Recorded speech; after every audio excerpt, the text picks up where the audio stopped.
Hey, welcome to Physionic, where we learn the body from the macro all the way down to the micro. If that's something you'd be interested in, then consider subscribing. So today's video, we're going to be talking about de novo lipogenesis. So it is going to be a metabolically bioenergetic heavy video talking about the steps that our body undergoes, why our body undergoes this process of de novo lipogenesis, which is essentially turning carbohydrates to fat.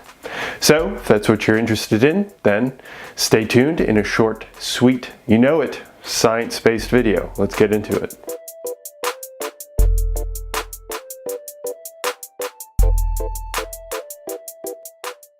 I have always been giddily, childishly excited by the incredible possibilities the body holds. In a non-religious context, humans have abilities that could be akin to Jesus turning water to wine. Except, we do it with the substrates floating through our veins. One of those abilities is in full display when we synthesize new fat from carbohydrates. Or, more aptly stated, lipids from glucose. If you overconsume food or if you underconsume fat, the cells of your body, especially your hepatocytes and adipocytes, begin the process of de novo lipogenesis. This process is started just like the oxidation of glucose, through the absorption of glucose into the cell. Once in the cell, glucose is acted on by several enzymes as it runs down the metabolic pathway glycolysis.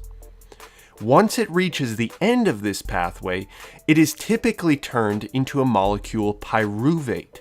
Pyruvate then moves into the mitochondria of the cell, where it is acted on by another enzyme that converts it to acetyl-CoA. This acetyl-CoA moves through a second metabolic pathway called the tricarboxylic acid cycle, or TCA cycle. However, when synthesizing lipids, among the initial steps of the TCA cycle, there is an intermediate molecule produced called citrate. Citrate can escape the mitochondria through a citrate antiporter that is then acted on by the enzyme ATP acetyl-CoA lyase, which uses energy and biotin to convert citrate back to acetyl-CoA, this time located in the cytosol of the cell. Now acetyl-CoA, once again, the enzyme acetyl-CoA carboxylase converts it to malonyl-CoA. Malonyl-CoA has two primary actions.